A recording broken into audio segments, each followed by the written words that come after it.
Well, gentlemen, what's one word or phrase that you would use to describe President Trump's address to Congress last night? Long. It was a very long speech. It could have benefited from some concision. I don't disagree with long, but I'm going to go with tawdry. Oh, tawdry is a very good word. It was cheap, and we as a country deserve better, although I feel like possibly I say some variation of this every week with you, Ruth. You do, but with good reason. And I am going to go for the word embarrassing, which is not quite as kind of smelly and resonant as tawdry, but it's how I've been feeling in general, but for sure how I felt last night. This is Impromptu from Washington Post Opinions, a show that brings you conversations about the news we can't stop thinking about, no matter how hard we try. I'm Dana Milbank. And I'm Ruth Marcus. This week, we're here a day later than usual because we wanted to wait to see what happened at Trump's address to Congress last night. In the 100-minute speech, a record for its length, Trump offered a campaign-style partisan rally touting his many executive orders and bragged about his trade war and progress, so to speak, with Ukraine. Meanwhile, some Democrats booed and heckled the president. We're joined by our colleague, Ramesh Ponnuru, to talk about what happened during Trump's first address to Congress of this term. I guess that's 1 down and 3 to go. Ramesh, welcome to Impromptu. Thanks for having me on. All right. So what stands out to you all from last night? Were there any particularly memorable or important historic moments, Ruth? Well, Dana, I used to write about budget and taxes. And when I wrote about budget and taxes, what I learned was it's all about the baseline. So my baseline for this speech was to go back to President Trump's first joint address to Congress in 2017. And I'm reading now from the Washington Post story on that address. The headline is, Trump gives his hardline campaign promises a more moderate tone in address to Congress. Sought to repackage his hardline campaign promises with a moderate sheen Tuesday night. Had an air of seriousness and revealed flashes of compassion as he broadly outlined a sweeping agenda. Okay, that's the baseline. So what stands out to me was the partisanship, the bitterness, the small-mindedness, the grievance suffusing all of this. And that he could have, not that speech is little noted and long remembered, that first address to Congress, but as almost always, Trump sunk to this occasion. What do you think, Ramesh? The key to the speech came at the very beginning when he was boasting in a way that I don't associate with this sort of speech from any other president about the breadth of his electoral victory. And I think that the key thing here is not just that it's a boast. In the same breath, he compared himself positively to George Washington, but that he really does believe and wants the rest of the country to believe that he won a mandate, that the election wasn't just a rejection of Biden and the Democrats, but a positive endorsement by the public of really kind of every thought in his head, every aspect of the movement that he leads. And that's why this was a triumphalist speech and very different from the tone of that 2017 address, because he doesn't feel like he is on any sort of probation in the way that he did back in 2017. And I do think that there are some signs that this assumption on his part is going to lead him to make some political mistakes. And I think maybe this last week we've seen some of the more consequential ones. Ramesh, from your lips to God's ears, I too was struck by him comparing himself favorably to George Washington in the first minute, although he was kind enough to give the father of our country second place after himself. But I kept having this sensation of, are we really talking about this? I think he went back 3 different times to attack trans people. He hands out an admission to West Point to this guy in the audience like it's a prize on the Amazing Race. He's going on about 1.3 million people over the age of 150 receiving Social Security, which his own Social Security Administration said is nonsense. And I don't know, but do Americans watch that and say, oh, yeah, I bet the government is sending checks to people who are over 150? And then he says, Greenland should have self-determination, but one way or the other, we're going to get it. He mentioned Biden, I looked in the transcript, 13 times, blaming him for everything, including the price of eggs. But it took him an hour to get to talking about trade. It took him an hour and 20 minutes to talk about Ukraine. And there was very little about inflation. And that's why I'm hopeful that Ramesh is right, that, all of this campaign-style bravado is actually starting to collide with reality now, whether that's, the trade war, which he may well be backing away from, the increasing forecasts for a recession. He has shocked the economy over and over again, and it looks like we're all going to pay a price for it. Yeah, could we maybe ask Ramesh to talk about why you think this last week may have been, I may be overstating your position, but something of a turning point? Well, I think something happened in the Oval Office, I recall. Yes. Well, I would just say I actually kind of felt the remarks about Ukraine were a bit of a relief last night, in that Zelensky had made another conciliatory statement and Trump decided to accept it. And of course, Trump didn't, in his discussion of Ukraine and Russia's invasion of it, actually call it Russia's invasion of Ukraine, didn't, speak the truth, which we've come to accept, but he also didn't carry on the feud that he had begun. So I think that was actually, again, going by a different baseline, a good thing. But I think the trade war has a couple of pretty bad effects for Trump. And one of them is, as Dana mentioned, he didn't even talk about inflation until deep into the speech, and he did it very briefly. And I do think it's just a little jarring. He did. He blamed Biden, but he also said that he works every day to make life more affordable for Americans. And this is during the very set of days in which he is raising tariffs in a way they have not been raised for 80 years. So I think we're already starting to see signs in the polling of Americans starting to think he's not focused on the things that we are focused on. Look, the speech itself is not fundamentally going to matter. I think if you hung in there for the whole duration, you were either being paid to watch it or you are a big fan of President Trump's.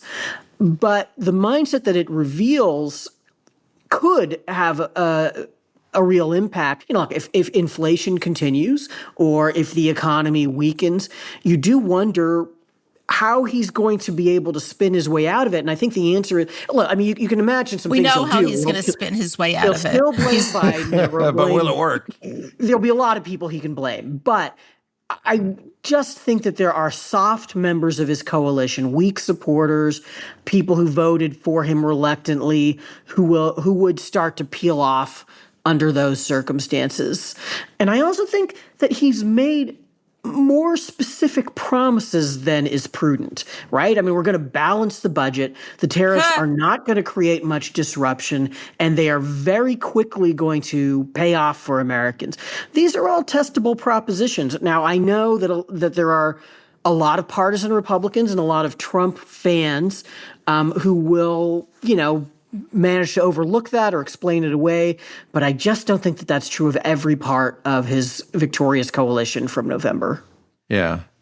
I was curious about the Republican reaction last night because, on its face, they were all unified. And you had, Mike Johnson just trying so hard to nod in agreement to everything, no matter how zany it was. And then you had J.D. Vance chortling when Trump goes after Pocahontas, Elizabeth Warren, when he's supposed to be talking about Ukraine.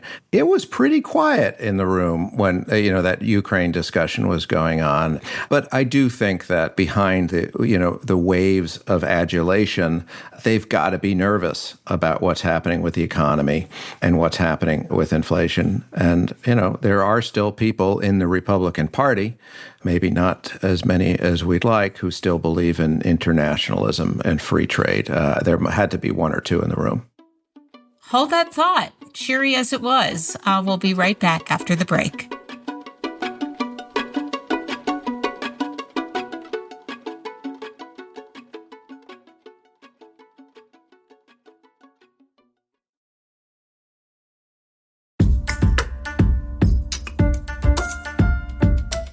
Welcome back. I'm Ruth Marcus, and I'm here with Dana Milbank and Ramesh Ponnuru talking about Trump's address to Congress.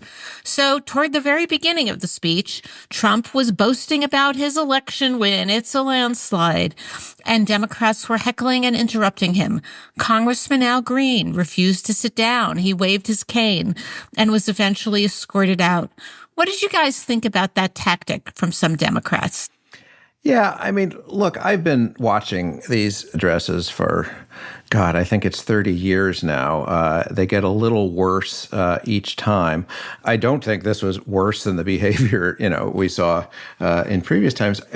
Yes, Al Green, the 77-year-old sort of wacky Democrat, was shaking his cane and heckling, but I was just like, it was early in the speech, and to see Johnson just eager to jump in there and basically call in the goons to escort him out of the room, it just like, this is America? I'm not as I say, I'm not a fan of Al Green or of heckling, but these same Republican leaders sat by as Marjorie Taylor Greene and Lauren Boebert and others shouted, "Bull excrement." I don't know if we can say this word on impromptu, but they could say it on the floor of the House during the State of the Union, and that was okay. The Republican leaders just sort of let that fly. They did not call in the sergeant at arms to escort them out for that. I wish the opposition could sit there and just hear the speech, but I guess that's not going to happen these days. I did kind of like the signs, because you can be silent and just hold up something that says, lie, false, or this is not normal. That struck me as fair. The walkouts, showing off the T-shirts, well, as I said at the very beginning, this was a tawdry speech. And each time I watched these, I was like, do we still have to go through this once useful ritual of democracy that is now just an embarrassment each year? He used my word. See, you really persuade me, Ruth. If I disagree with you, I eventually adjust my opinion until I say That's exactly good. the same thing you do. If I could jump in on this, I thought that the predominant emotion, just, watching it on TV from the Democrats, was some mixture of seething anger and disgust. And I think that overwhelmed their critical faculties sometimes, and that it played into Trump's hands. When Trump first started saying that, he could cure cancer and Democrats still wouldn't approve of him, I thought that was starting to look like a mistake, that it would seem self-pitying. But then the fact that the Democrats couldn't stand or wouldn't stand on various occasions, for example, when they recognized the mothers of young women who had been killed by illegal immigrants. Now, look, I totally understand and agree with the Democratic impulse to say that it is demagogic and irresponsible for Trump to speak routinely of illegal immigrants as though they were all violent criminals. But the sitting down for that moment, I don't think communicated that thought. I think it communicated a kind of indifference, or at least it will certainly be taken that way for the use of the Republicans. And I think partly what's going on here is a lot of the Democratic base is just so angry with the Democrats, in their view, not doing anything to stop Trump. And of course, this is a speech format where they literally don't have any role except to basically sit there and occasionally stand up and cheer. So you can see why they did what they did, but I do think it was a little bit of a trap that they walked into. I totally agree. No, they walked into it for perhaps reasons they had thought through, but as somebody who has succumbed to the instinct to go low and behave in a juvenile manner at times, it's always a mistake. No matter what has happened with heckling from the other side in previous times, it made Democrats look small-minded, unsympathetic when it came to those grieving mothers, and just generally, obviously, palpably played right into the hands of Speaker Johnson, who was more than happy to summon the sergeant at arms. I do want to say one quick thing about the props, though, because while I think it was President Reagan who invented this with Lenny Skutnik and having the heroes there, I thought the plethora of props and the kind of a game show aspect of it, as you said, Dana, just further tawdried. And there you go. I know it's not a verb. I'm persuading you now, Ruth. Yeah, you are. Mark this moment. Further sullied the seriousness of the occasion. And I just was getting more and more sick about it, even though the individual stories were heartwarming or sympathetic. I wish we could pass a constitutional amendment to prevent human props at joint addresses to Congress. Hear, hear. I do think the Democrats are damned if they do and damned if they don't. So I'm not inclined to be too hard on them here. The success of the party is just going to matter. It's just strictly up to Trump now. If he does a face plant, the Democrats are going to be fine, whether they're waving signs or walking out or shaking canes or whatever else they're doing. So let's turn this back to Trump. Clearly, there's not been a president who's used an address to Congress quite like this one has. But so what do we think this tells us about what we're going to see in the weeks, months, and years ahead? You have a thought on that, Ramesh?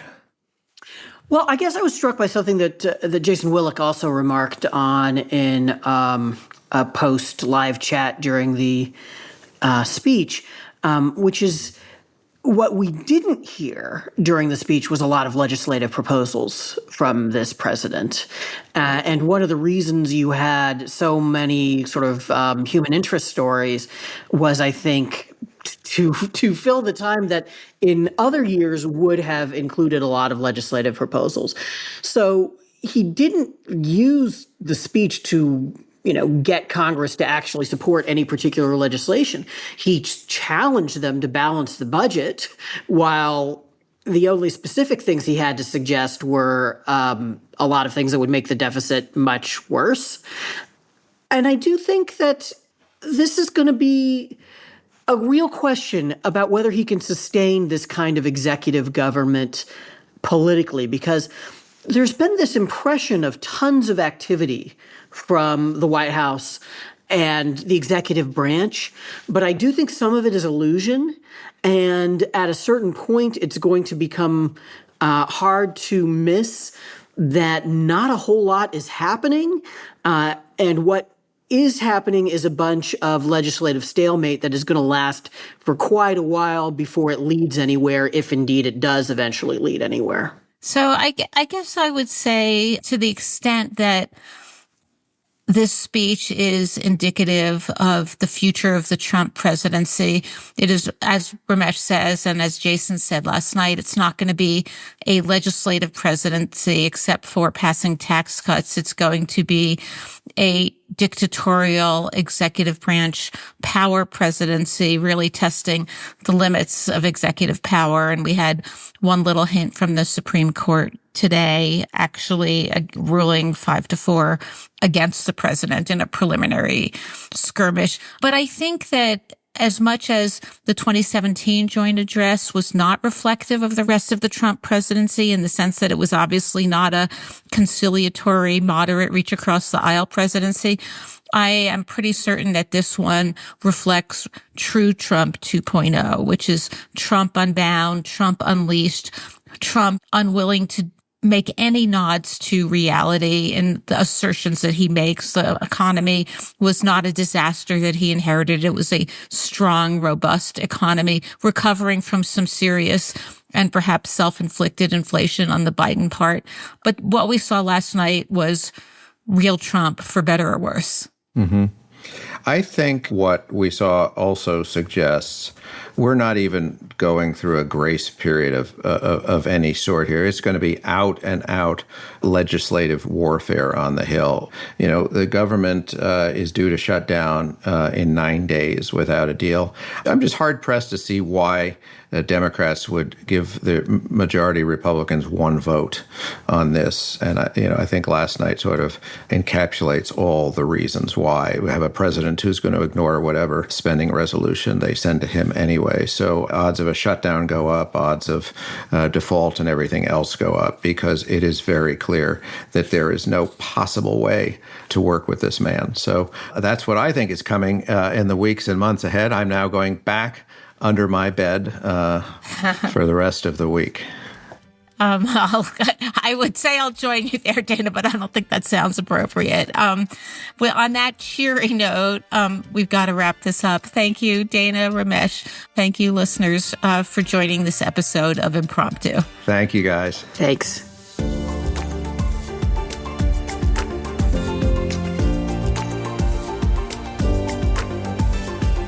This episode was produced by Hadley Robinson and Regina DeHeer, edited by Demir Marusic and Chris Solentrop, and mixed by Sam Baird. Special thanks to Mili Mitra and Deirdre Byrne. Thanks for listening to Impromptu. Please let us know what you thought about Trump and Congress and everything that's going on in Washington. Send an email to impromptu@washpost.com. See you next time.